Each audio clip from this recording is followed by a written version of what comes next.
This is the Hypothetically Sound podcast, hosted by Alec, Randy, and Xavier, where we take a hypothetical look at the world around us, exploring the what ifs, maybes, and how comes. Join in on the unfiltered, raw, and real conversations as we explore the world around us. Welcome back to Hypothetically Sound. We hope that you guys are having a great day. As always, I am one of your hosts, Randy, joined by the other host, Alec. That's me.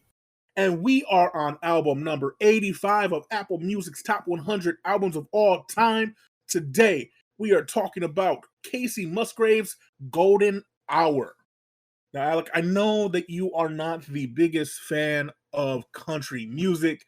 So do you or did you know who Kacey Musgraves is? Hell no.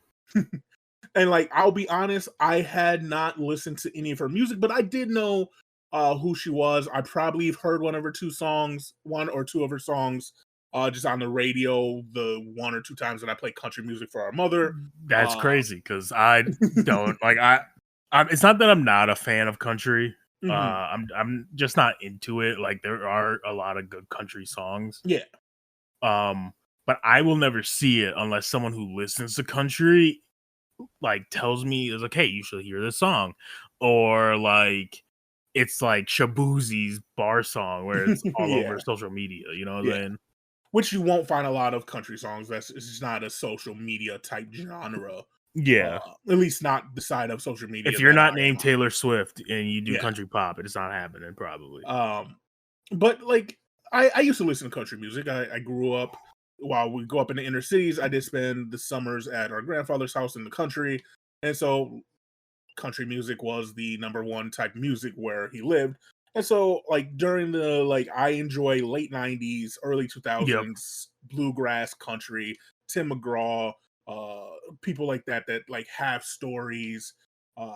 That's my type of country music. I really enjoy it. I will listen to it whenever I want to be sad or just want some storytelling music. But modern day country is not for me. For the most part, I couldn't tell you one or two artists that I enjoy. I just don't have any. But it's not their fault. It's just not for me, like you said. But in case, like us, you don't know who Kacey Musgraves is, as always, I will give you some information. So this is her fourth studio album. It was released in 2018. She co-wrote all 13 tracks on the album. So I think this is a bigger deal for her writing it. She mentions that because she wrote it, she has a lot more love songs. Let's see. It is an album that is categorized as country pop, but also contains elements of disco, electric pop, electrona, and yacht rock. With that, I will say the influences, in my opinion, are super minuscule. Yeah. This is a criticism I do have later on in the album. Because again, we look at lyrics or at least I do. I look at lyrics and stuff as I'm watching and learning a little bit, or listening and learning a little bit about the songs. Mm-hmm. And some of the descriptions and interviews that she says oh, this was influenced by this, and I was super excited. I didn't really get. Yeah. Unless it was especially the electronica one, I thought was really funny because it's 10 seconds in the beginning of the song, and then it's not there. And I'll bring it up later. I'm just saying that's such a weird tidbit of the album, and I feel it's almost dishonest. Yeah, but credit to her, she won many album of the year awards with this album. Yes, she won a Grammy. The only place that she didn't win album of the year was, I believe, the CMT Country Music Awards. Well, that's the one that matters, though. She won it in a lot of different. Obviously, like I said, Grammy. She won in other places. She was a number one album on the Billboard's Top 100 for many weeks. It was a killer album. I don't recall it, but yeah, she was very popular in 2018 with this album. Apparently, she does Christmas albums a lot. As well. Before Golden Hour, She had a very Kacey Christmas, and then after Golden Hour, she had the Kacey Musgraves Christmas show. So she likes Christmas albums. Interesting. Oh, sorry. Go ahead. I was gonna say, to be fair, all the best artists be doing Christmas albums and shit. Honestly, the only one I know that does is Mariah Carey. Ruben Studdard, is that his Does name? he? Yeah, he has a Christmas album. I did not know Ruben had a Christmas album. Like, Almost to be granted, I don't know any of his albums after American Idol. Unfortunately, one interesting thing that she in 2019 in an interview with Rolling Stones, Musgrave discussed that she was under the influence of LSD when composing the song "Mother" and "Slow Burn." She said, "I'm not going to tell everybody to run out and do anything that wouldn't be suitable for their mind or their lifestyle, but it did have positive effects for her." So I guess LSD opened her mind to country music. Yeah, okay, that's weird. That's crazy. It's definitely a wild. Country doesn't come off as the I need drugs to open my mind type genre. Also, I don't mean to like backtrack about the Christmas thing that I said earlier, but like my dumbass said a very obscure name. Yeah, Elvis did it. Charlie Brown, Mariah Carey, which you already mentioned, John Legend, like people whose voices are liked a lot do Christmas albums because they sell. Is the point? Michael Bublé. Yeah, I'm pretty sure he has one. I can Google it. It is free. But like it still stands that if you have a good voice, yes, he has an album just called Christmas. Yeah, see, it makes sense.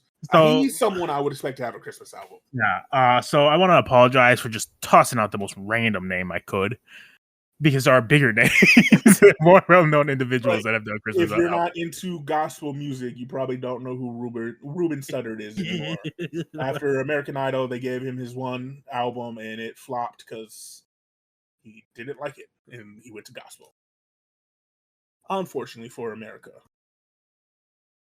But anyways, we gave you enough background information. Now it's time for the meat and potatoes of the episode. We're going to go track by track on this 13-track album and, give our reviews on it. As always, these are our personal thoughts and reviews on the album. Obviously, everybody has their own taste in music, just like people have their own taste in food. So don't take anything we say too deep. It is just our thoughts. If you disagree, that's cool. If you aren't sure, go back and re-listen or listen to the first time just to see if we're right or wrong, and then tell us about it. All right? Exactly. Comment. We can have a lively debate. Hey, if you listened to this 5 to 6 years ago when it was released and you loved it, and then you love it now, and then say you love it now and you want to call us wrong, go back and listen to it as you're 5-6 years older and see if it still feels the same before you actually listen to it. Read the lyrics. Yeah, you don't have to read the lyrics. I just do it so I understand what I'm listening to be fair. And it gives me something to do so it's not as distracting. Yeah. So you ready? Yeah, let's get to the first track of the album, Slow Burn. Indeed. How did you feel about it, man? No, Slow Burn, I think, does a good job kicking off the album and introducing us to, if you haven't known her, introducing her to her voice. I think this, and also it does a good job of blending the country pop, so you know what to expect from her music. You can definitely tell instantly it's not a country album. It is definitely a country pop album. Yeah. I wasn't expecting it, to be fair. It was definitely it starts off you're like, oh, this is just regular country, but it definitely gets the influence there at least of the pop. And I think it has a laid back tempo, and it the lyrics again set the tone for the album. Like you said, there's a lot of love songs and a lot of emotional songs. But yeah, it's a good job. I gave it a 7 out of 10. It's pretty in line for what most of this album is for me. A good pop country album. Yeah, I gave it a 7 out of 10 as well. Her voice is super nice. The chorus is good. Yeah, it's definitely like a 7 out of 10. Awesome. Then we move to track 2, Lonely Weekend. What do you think? Yeah. I can honestly see why people enjoy the song. Mm-hmm. However, it does feel very generic to me. It does feel like a generic like radio song. Yeah. Um Again, I don't listen to much country. I know you Mm-hmm. don't listen to much country. So my opinions are a little biased in the scenario. With that being said, it's still a 6 out of 10, but it's just generic. It's just a generic song. Mm-hmm. So, and this may sound like we've been harsh to other genres that we don't listen to. And I can say with honesty, it's more because I've heard better in Mhm. that genre before. Uh, I've listened to a lot of country music in my life, willingly or unwillingly, like sitting in the car with people who listen to country music. And like you said, it is very generic country music, but it's very generic country music done well. Um, and that's why my scores are decently high, is because, like, yeah, she's very talented. It sounds like country pop music to me.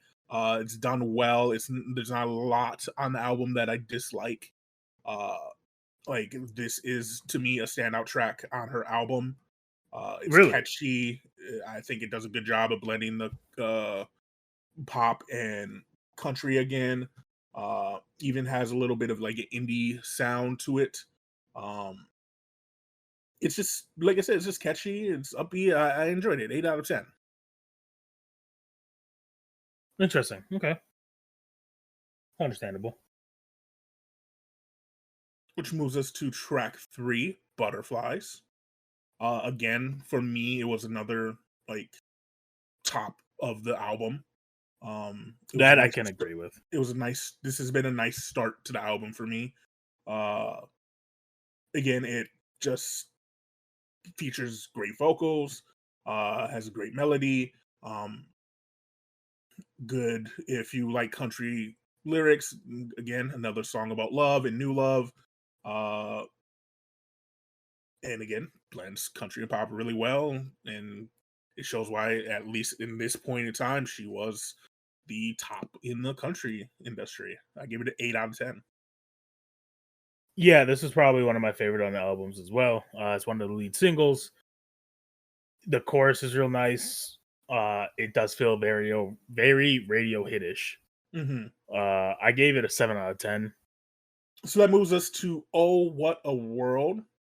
I don't know if you caught this, but I think she in this song is like the first time that you get a different genre in the Yeah. album, and that's the electronic sound I think you were Yeah, talking about. yeah, this is the one that I was talking about earlier where it's like 10 seconds in the very beginning has like some electronic noises. And I don't know Hmm. if it's 10. It's a very short amount of time in the beginning of the song. And Hmm. it instantly stops and she goes back into country pop.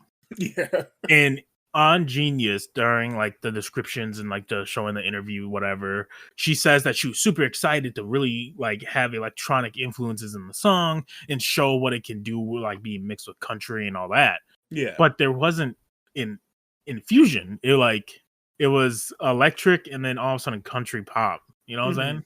No, yeah, and I think that just it's part of like country music can only be, at least at this point in time, it's still very stingent on what they do. Like, until Taylor Swift, the mixing of genres wasn't very well received. Yeah. I And then, oh, sorry, go ahead. No, that's good. I was gonna say I also think like I brought it up earlier. Shabuzi's bar song is a country with hip hop infusions, Hmm. even. Yeah, And I and you think got what's his name with the Old Town Road. yeah, and Lil Nas X, right? Yeah. And I think like the big thing is I don't think people exactly know how to infuse country into their songs. Hmm. I think country needs to be like the core and the base of Yeah. the beats and whatnot, instead of like the other way around. And I feel like she wanted electronic to To be be the the core. core and base, and it just didn't work. Yeah, I think it's hard to bring a banjo or some of the more iconic portions of country sounding music Mm-hmm. into other genres. You can bring the lyrics in the storytelling of country, but bringing in another uh like instrumental part to mix with country is very difficult. Especially like electronica, where it is probably the most complete opposite of country, where you want string instruments and physical instruments versus literally electronic Yeah. beats and stuff, right? hmm So the infusion makes it just weird. hmm And I think Um, that's why she, like you said, it starts with electronic and then it goes back to the mix of traditional and modern country, uh, relatively quickly in the song, mhm. which isn't a bad thing. Like I didn't think it was a bad song, No, but yeah, I like you said, I wish the electronica of the song expanded the whole song. That would have yeah, made it unique and would have made it a very groundbreaking song. agreed. And I like what she like did initially and wanted to do. Like I like the idea of it. I just feel like the execution wasn't quite there. hmm With that being said, that wasn't like the only kind of issue I had with the song. hmm I feel like she could have hit the chorus and the drop a little bit more. Felt very like safe-ish in a way. Yeah. Um, and she kind of stayed in this like same volume and octave when doing the verses and pre-chorus to like build up that chorus just to hit it with like not much change. You know what I'm saying? hmm And to be fair to her, she did bring the electronica at the end of the song again. But yeah, it was like a forethought and then an afterthought. In the Hmm. middle was the meat and potatoes. Yeah. Uh, but yeah, she definitely does keep the same like general tone throughout the entire song as well. Hmm. And like it's still pleasing to the ear, at least. hmm Like it sounds good. Her voice is still good, right? Yeah. It's just it was one of those songs that I just wish reached a vision that she had, and I wanted more of. hmm So I ended up giving this a 6 out of 10. I did give it a 7 out of 10 because, like I said, it's pleasing to the ear. Uh, there wasn't like other than like it being kind of one notish vocally, it wasn't bad to me. Mhm.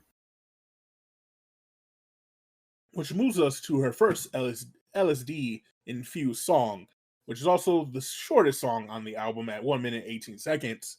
Mother. Yeah, this is a song that's obviously about her mother. Uh, hmm her and her mom don't live close to each other anymore, so that's why she wrote the song. hmm Any song about moms is always a pretty solid song. Yeah.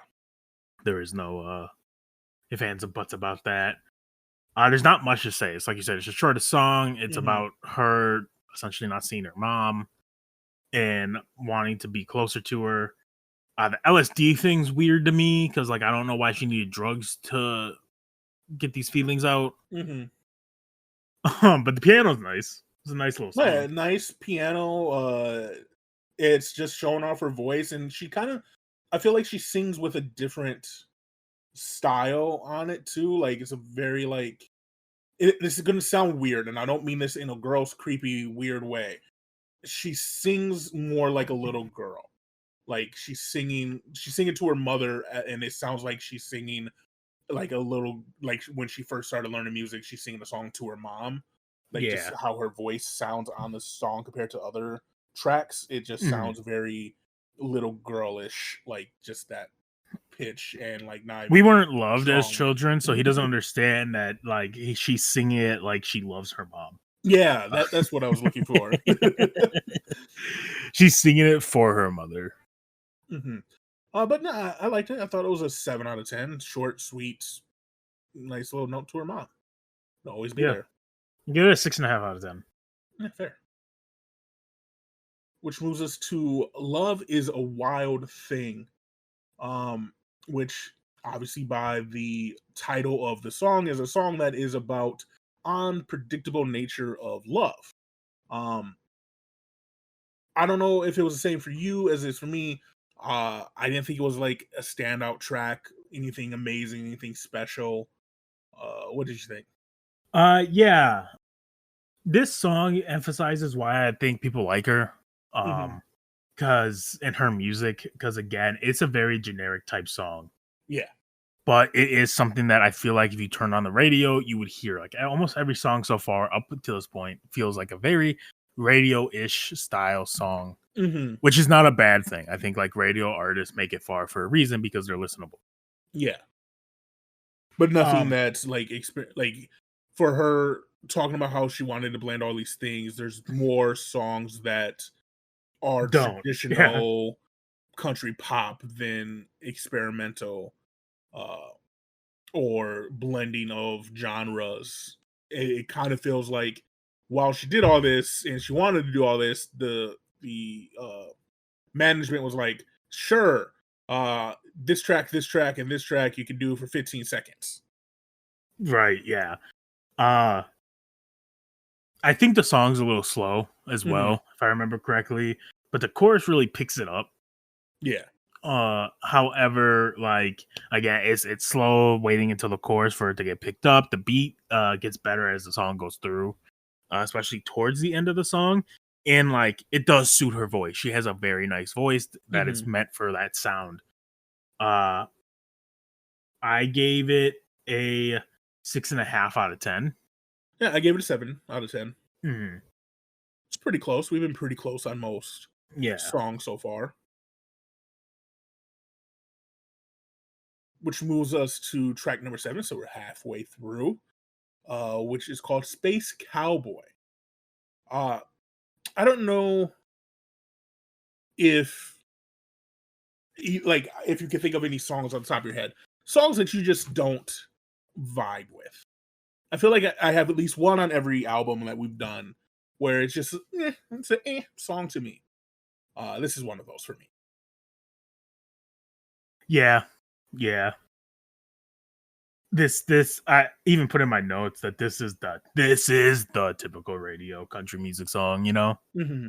This is the one that like got people coming from radio to go to her album. Oh God, I know it is. Mm-hmm. It is a second single from her album, but like this is the one. Mm-hmm.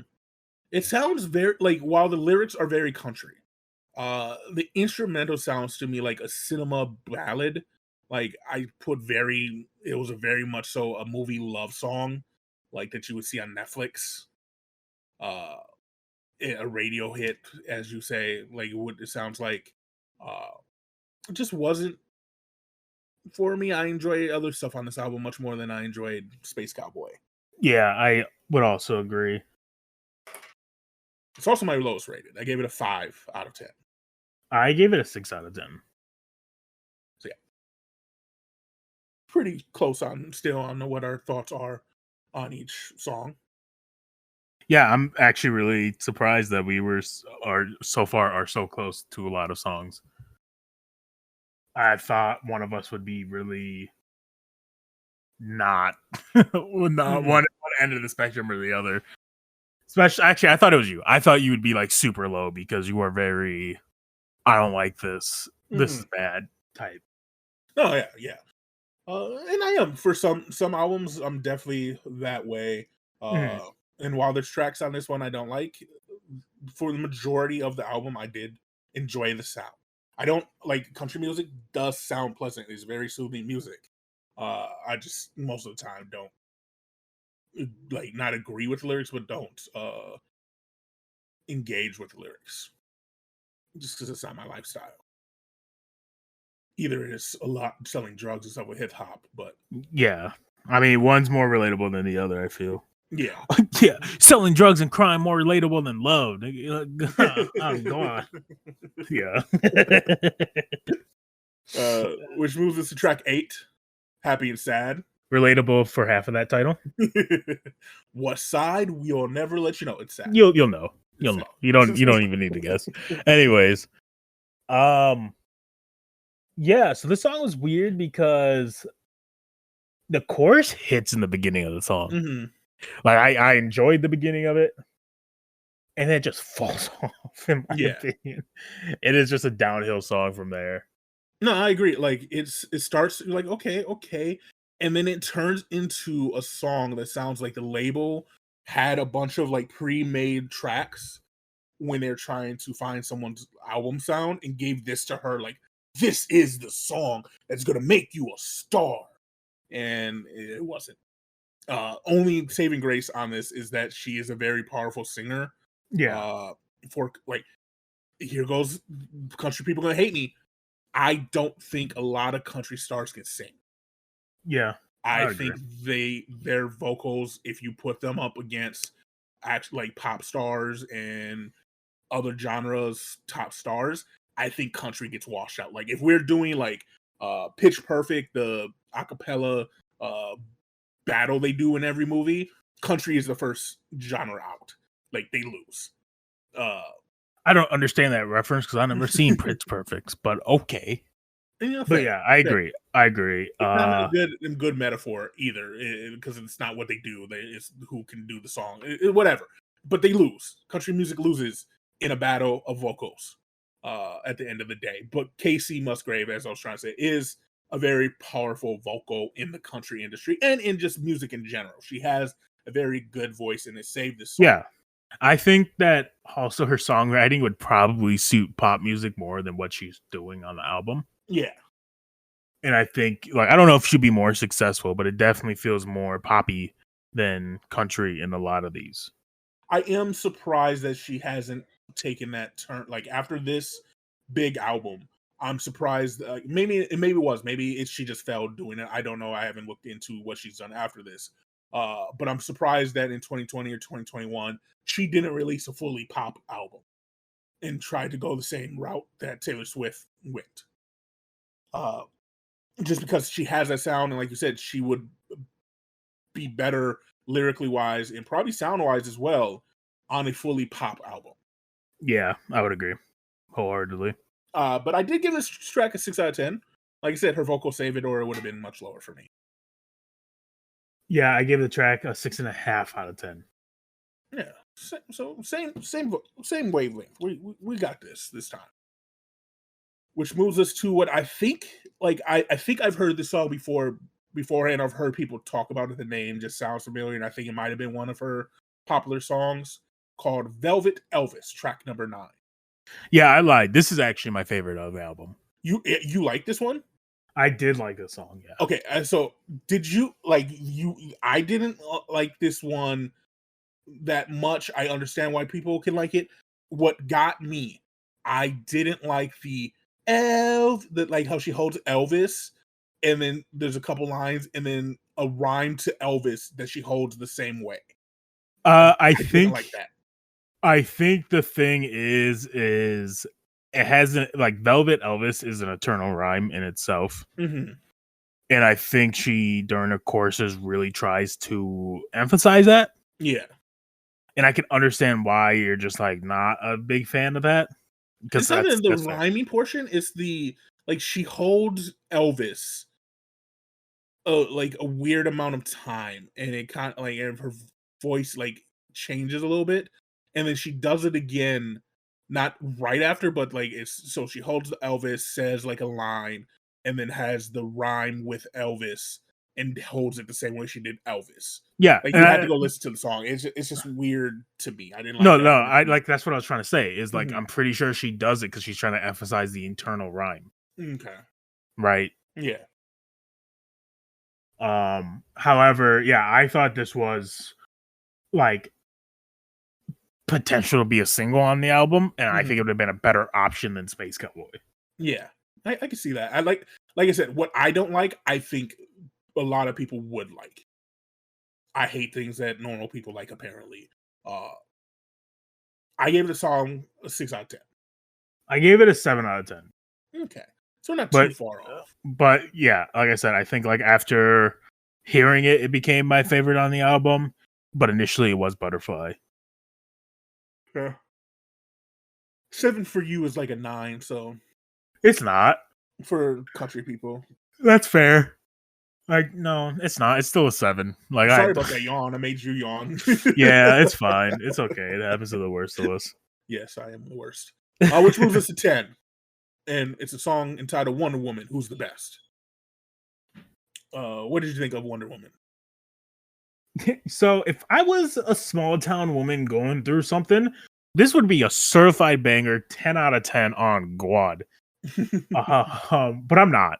I'm just a bum from the city. So with that being said, it's like a 6 out of 10 for me.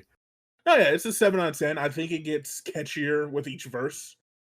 See, I didn't think the song or the choruses were as catchy as like anything else so far in the album. Mm-hmm. And it I definitely think doesn't stand out to me or anything like that. I just thought it got catchier than it started.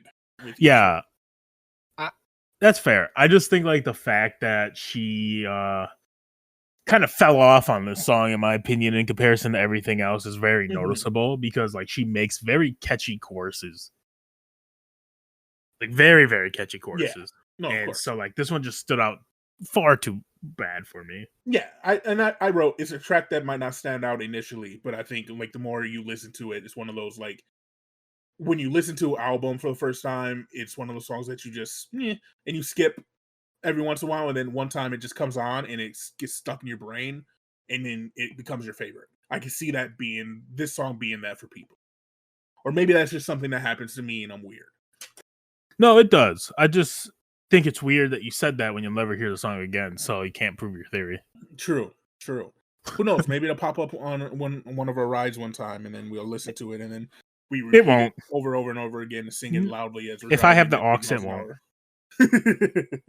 This is how it'll be, unfortunately. Which moves us to track number 11 of 13, High Horse. High Horse. Sorry. Yeah. This is a pop song. Yeah, 100%. It's funky to begin with, but it is definitely a pop song. This is not a country song. Mm-hmm. Yeah, I said it was a fun dance track, and I agree. It's higher tempo than any other track on the album. While it does have her country sound to it, it's definitely not like 80% pop to 20% country. Yeah, it is. It is. It's not bad though. Like it's pretty decent. It's like you said, it's a good little dance track. I gave it a 7 out of 10. Yeah, I also gave it a 7 out of 10. I could see it being in like a Footloose, like a modern, like if they remade Footloose, I could see if it came out at around the same time, them using this track for one of the dances in the movie. That's what I thought of it when I was listening. I was like, oh, if Footloose would use this. Probably the only person that will ever think that, but now you might too when you listen to it.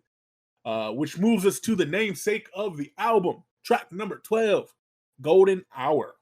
Yeah. How did you feel about it? I thought it was another standard song from her. It fit the album well. And like we said earlier, a lot of her songs are very similar, very pop country, good chorus, interesting lyrics, good vocals. It didn't do anything to stand out from. Oh no, it stood out all right for me at least. Did it? I nodded. I said I nodded my head while it was playing, so I maybe just was listening. Bruh, you need to check this out. So on Genius, it explains like the thought process of the song, and this was written about her husband. Oh. But there was a word there that like in that paragraph that caught my attention because it was written by her then husband. I mean, she divorced this man. Oh, after the song. After the song, bro. Which is crazy. It made me kind of like not laughing. It made me laugh in a cynical way, obviously, but it's like, damn, because it's not a bad song. It's okay for a title track. It's not a bad song. I can see it being people's favorites, but damn, that's a whole lot of emotion in a song that got fumbled. 6 out of 10. So, bro. So he helped her. You say he helped her write the song, right? I don't know if he helped her write the song. I just know that it was like for him. Which is wild because they were still together during this time. They divorced in 2020. Yes. Yeah. So this is like her peak moment of love. Yeah. Oh, this is right. This would be right after they got married. Like, so she wrote the song right after, like either right before or right after they got married. So she was in the throes of love, like the ultimate love at that point. Yes. sucks for him. What did you do to mess up my friend? Yeah. She seems very sweet from the 46 minutes I got to spend with her. She does LSD, so she's a winner. That's probably what it was. Yeah, I don't know who her husband is. Like, I don't recognize the name. Rooston Kelly. He's a singer songwriter as well from Nashville. But yeah, I don't know who he is. So you're lost, like, honestly. Which moves us to the final track on the album called Rainbow. Yeah. Did you enjoy the piano intro like I did? I did. It's a nice little ballad type song. Mm-hmm. Did you wish it was longer like I did? No, but I do think it's a weird ending song. Why is that? I don't know. I just didn't feel like a closer to an album. Like I just don't. Just ballads to close an album is weird. Yeah, fair. So this song, I feel like also I keep saying. Why were you talking like that? I didn't like that. Yeah, I'm sorry. Trying different things, man. You know, changing it up a little bit. One thing I didn't change up because I do this on every album. Always try to relate it to something else. This song reminded me of Elton John and Queen sound. I feel like I've said that multiple times in this journey so far. I feel like it has influences of both of those groups. I thought it was a nice ending to the album. I thought it was slow and it was meaningful, and I gave it an 8 out of 10. Yeah, that seems a little high. I gave it a 7 out of 10. I honestly think Golden Hour probably should have been the final track. It's not like more of a closer to it. Yeah. But yeah, like I said, it's a nice little ballad type song. It's like you said, it's decent. Mm-hmm. And if you heard barking, we apologize. We have dogs. We do have dogs. But, you know, that is all 13 tracks. And honestly, after listening to the album, I didn't hate it. I thought it was a good country album. I understand why it won Album of the Year. I understand why it's on this list. I do think, unless I misread the list, I don't think it should have been the only country album on the list. I think there's older albums that could have been on this list for sure. But this album was a good introduction for me to Kacey Musgraves. I believe it. Yeah, I agree 100%. It was a good blend of country and pop. When the only other major country pop artist I knew was Taylor Swift, so it's good to see other artists from this genre. I probably will search out to see if there are more country pop artists because I don't mind the sound. It's a good listening sound. I gave the album a 6.9 out of 10. Nice. I gave it a 6.5 out of 10, so we were very close. Yeah. I had a couple more 8s than you. Yeah, I mean, that happens. Yeah. Any heartfelt thoughts about the album? No, I think you summed it up good. Like, definitely nice to hear another country pop star that isn't Taylor Swift. Mm-hmm. Her music is very decent. I won't be going out of my way to look for her, but like, again, if I'm on a road with a random playlist and it pops up, it is not going to be like an auto skip to me. Mm-hmm. Be like, oh, I know who this is. Let me give it a chance. You know what I'm saying? Yeah, I'm not going into my playlist, finding the album and giving it a thumbs down so it never appears in my now playing or just playing or whatever.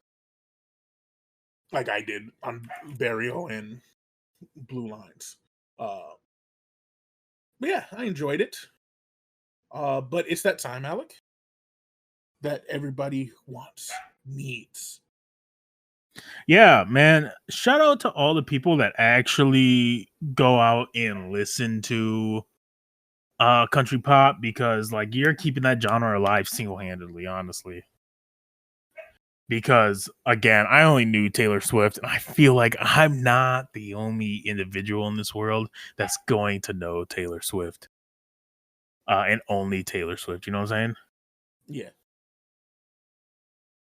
No, I like it. I like the shout out. Shout out to our dog for barking through the entire end of our episode. And shout out to you guys for listening to this album. We hope you guys enjoyed it. This album, this podcast. We hope you guys enjoyed it. we hope that you guys tune in for the next one and you go and re-listen to ones you haven't listened to if this is your first time listening to us. As always, you can find us on all social media sites under Hypothetically Sound. We are everywhere. We have our own blog. We have our own podcast channel, obviously, YouTube channel. So we're everywhere. And until next time, have a great day. Deuces. Bye. That was a really late bye. Okay, just sue me. I will.